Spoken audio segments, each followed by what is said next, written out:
confidence truly is about accepting yourself, loving yourself. That is all it is. You don't have to be the most beautiful, the most intelligent person in the world, but you are you, and that's what makes you unique. No one else is you. You're you. Hello mes amours! Welcome back to my channel. My name is Cindy and I make videos about self-care, productivity and lifestyle. So if that's something you would like to see or hear more of, please consider subscribing and keep on watching. Thank you! So today we're going to talk about confidence. Basically, how to fake it until you make it. Before I start, I do have to make a small confession / give a background as to why I'm making such a video. I've never been the confident one while growing up. I was always the shy one in the group. But the older I got, the more I realized it wasn't actually something I wanted to keep on doing. It's fun in games when you have people talking for you, doing things for you. If I wanted to ask anything at the till, like while buying something, I'll ask them to help me with it. Every time we work together and someone would ask me a question, they would answer for me. But it just got to a point where I wanted to speak for myself, and I think that's when I realized that okay, this shyness thing was not working anymore. I needed to be confident and to become confident. That started my journey. Although I'm making a video about it, I do believe it's something that is ongoing. No one can ever say they're like fully confident. It's something you have to keep on working on. But I do believe I've learned some tips along the way that have made me a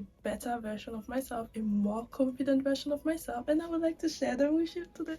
So those are going to be my 5 tips on how to be confident, or should I say fake it until you make it. The first tip, if anyone has watched my video on how to be more confident on pictures, you would recognize this tip, and it is to wear what you like. I cannot stress enough how powerful that tip is. I'm not saying like just wear what you want and you're gonna feel confident, but what I'm trying to say with that is there is something that changes when you wear something you genuinely love and feel good in. And I'm not saying like wear what's trendy or wear what looks good on other people or wear what other people tell you looks good on you. No, that's not what I'm saying. I'm literally saying go in your closet right now, check out what are the clothes that truly make you feel alive, feel better about yourself, just feel comfortable. You know those clothes when you wear them you feel happy? Yes, those clothes, that's what you should be wearing. I don't know how to explain that feeling, and I'm sure you've experienced it before. When you wear something and you like it so much, like you're so happy you got it. And it's not even just about like what you wear, it's also about the perfumes you use. When you smell good and you know you smell good, there's something that happens. Trust me, it doesn't matter what other people think, you would know you smell good, you would know you dressed well, you will feel like you eat. I want you to seek them out because they're really important. Even if others don't like what you like on yourself, don't wait for others to tell you it looks cute. Don't ask others if it looks cute unless you have those types of friends that are very supportive and have a way of actually telling you what they consider to be the truth, because truth is subjective. If you have to be honest, you can ask them, because there's a difference between someone telling you, oh, it looks so cute, but I don't think it looks nice on you, and someone telling you, oh my god, you look so ugly in that. Can you see the difference? Personally, I rarely ask people for their advice. I know what works on me. I know what I feel good in. It's very rare for me to ask anyone in my life, like what they think, even supportive friends, even family. I don't understand, sometimes you might feel like you're not sure, like you're doubting, maybe it's something new you're trying out and you want to have some advice, or like you want someone to give you some feedback, then ask.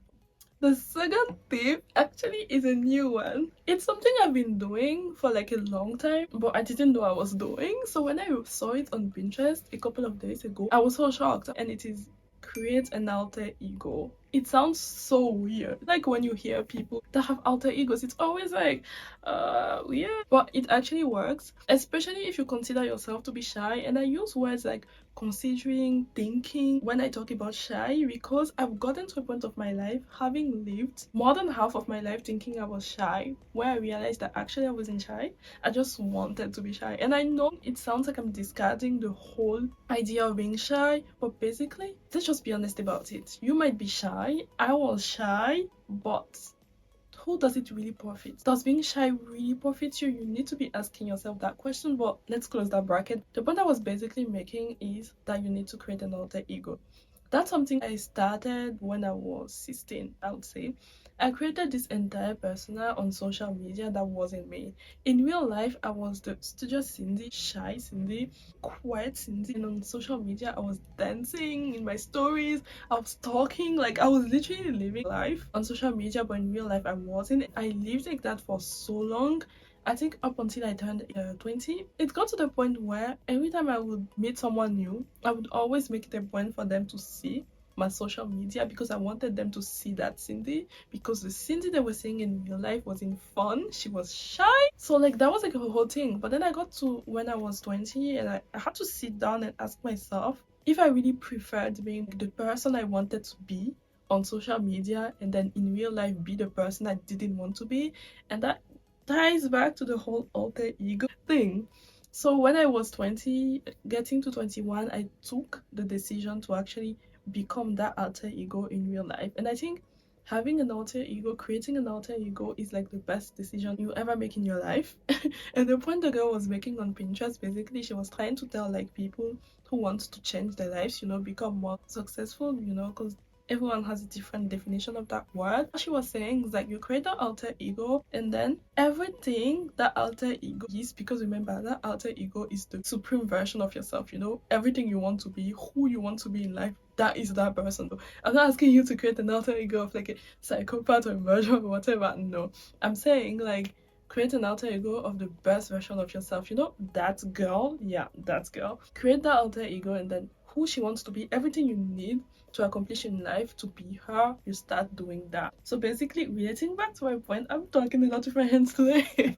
What I'm trying to say is like you create that person, right? And then once you create that person, you decide I want to be that person, and then you do everything to be that person. So if that alter ego is the type who is confident, who goes out, talks to people, like doesn't care about like, okay, I'm not saying become rude, but I'm saying if she's like a confident woman who knows what she wants, try giving yourself like little goals to get there. For me, I'm gonna use myself as an example. I realized at some point that I didn't like how quiet like my nickname basically became quiet, like the quiet girl. I've always been known as the quiet girl, and I got to a point where I was like, I don't want to be known as the quiet girl anymore, and not necessarily like becoming loud, because that's not what we're trying to do here, but like I wanted to be more imposing rather than like quiet.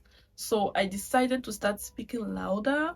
So that's like little steps like that you can take to make yourself feel more confident. Or you could start it like rather than like waking up one morning and deciding, let's imagine maybe you're at uni or you're in high school or whatever, I'm gonna go out the next day and go to school and like start being a different person. No, like take little steps, start small, and before you realize it, you would have become that person.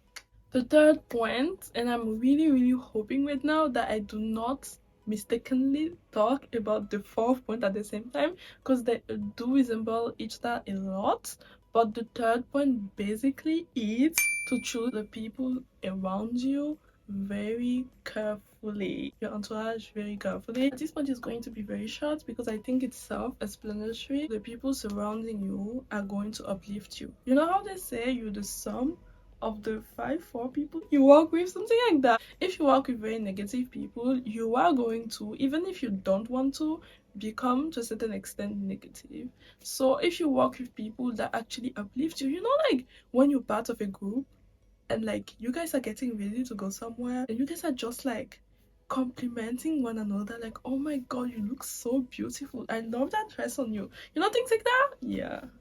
Yeah, those are the friends you need to be working with, not someone who is like, and I'm not saying it like in a bad way because we've all done it, but I do believe, and I think this is also going to tie to my fifth point, the words you used about like to describe yourself, you need to be really careful with it, especially when you're trying to become more confident. It does happen, like you might find yourself at some point where you feel like, I don't like the way my stomach looks, I don't like the way my cheeks look, like things like that you might say, but not continuously. Don't make it a thing that you're saying all the time. So if you're like surrounded with friends that are always complaining about like you either like, oh my god, like you look like this, you look like that, or I look like that, I look like this, that kind of negativity is not good. And I'm not saying ditch them, because I would never go on the internet and tell people to ditch their friends. I feel like that's really rude and really like pompous of me. What I'm saying is find a way to let them know that maybe there's another way to handle that kind of animosity towards themselves, and it will help you. The fourth tip is to choose carefully where you place your energy or where you put your energy. I told you it resembled the third one, didn't I? Basically, know where you are going. Know where you are going. This tip sounds so cryptic. Like, what is she talking about? I will get there. Okay, what do I mean by that? It's really easy nowadays. Actually, no, it's not. But I do believe some people find themselves in that situation. I personally know someone. What time is it? Before I start talking about him when he comes. But I personally know someone who finds himself in like a situation that he hates so much. Like, he hates his job. He he abhors his job, but he's staying there. And I don't believe a lot of people actually do that. And it's like, that is not gonna help your confidence in any way. If you hate that thing that is supposed to have such a big part in your life, basically you're gonna spend a lot of your day where you work. And if you hate it, it's bad. So I'm not saying if you're at uni or at school, like if you hate it, ditch school or ditch uni. Please, that is not the advice I'm giving. But if you're somewhere that you truly do not resonate with, I think like you should be like careful. Like, that's why I say like choose carefully where you go, where you put your energy. I would not advise anyone to quit school, quit the jobs, like without a plan B, because that is like even worse than staying there. But like, how sometimes people find themselves like in toxic places, like toxic environment, and they stay there.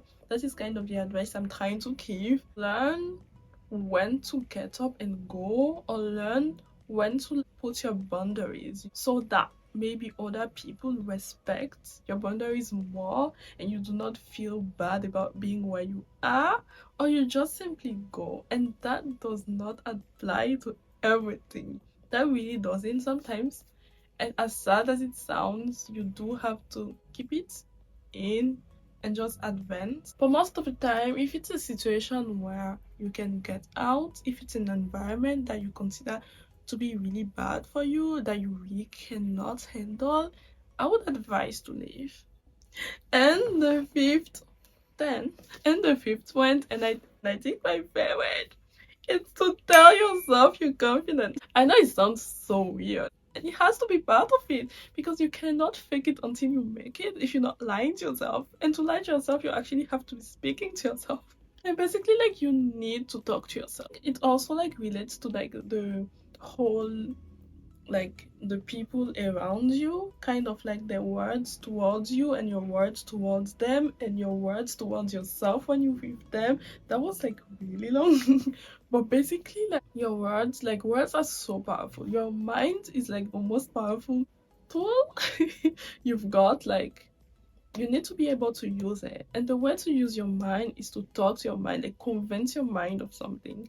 And the more you repeat something, you're actually going to believe it. It's proven, and that's why a lot of people talk about it, especially like the power of positive affirmation. And I know, compared to the other tips, the other ones like were more practical, but this one is really like, what is she talking about? Like, you don't even have to do it with difficulty. Like, start small. And I'm a big ambassador of starting small, because I know it works. Like, you don't have to go all in from the beginning. Take your time. And what I would advise in that scenario, like in that situation, is basically like, first of all, like, take pictures of yourself. Like, I did make a video about like being more confident on camera and taking like cute pictures, so you can check it out somewhere up there.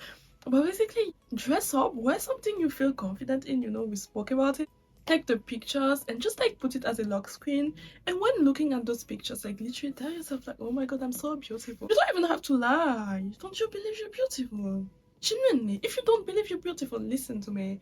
If you don't believe you're beautiful, I'm telling you, you're beautiful. You're beautiful. You are 8. I'm telling you the truth, and you need to believe it. You are beautiful. Okay? Okay. Start small, and before you realize, you would actually believe it, and you will actually feel more confident. But like I said, about like, yes, those tips are good. Yes, I've tested them, but I still do have to give that little disclaimer as to like how confidence truly is about accepting yourself, loving yourself. That is all it is. Accept yourself.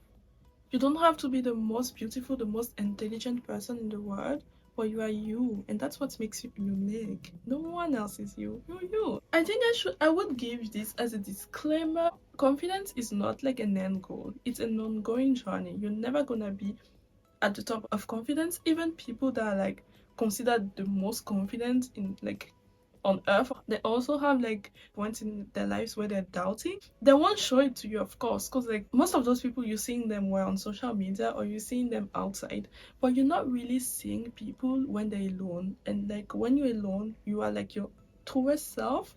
So yes, they might be preaching, and I'm not saying the people preaching to you that you need to be confident, like the most confident, are lying. But what I'm saying is like doubt is in our nature, because we doubt things that we've been able to accomplish more, because we always think if we were fine, if a lot of things in our lives, there are a lot of things we accomplished or created that we wouldn't have because we would have been content, and human beings are not content. So yes, you're going to have down times, and even if like you fall down, lift yourself up, fall 7 times, stand up 8 times.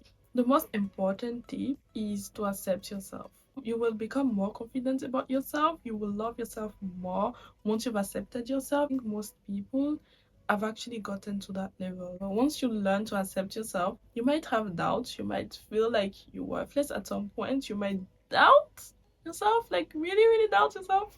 But you will know that like you are it, you are it, and that's the most important thing. Believe you are it. So with that, I'm going to close all those tips. I just love talking to you. I never want to stop filming, but I have to tell myself, you're done talking, you have nothing else to add. And yes, I have nothing else to add. So with that, guys, thank you all for watching. If you made it here, thank you. I love you. If you haven't, I still love you, although you're never gonna hear it. Up until next time, mes amours, love you.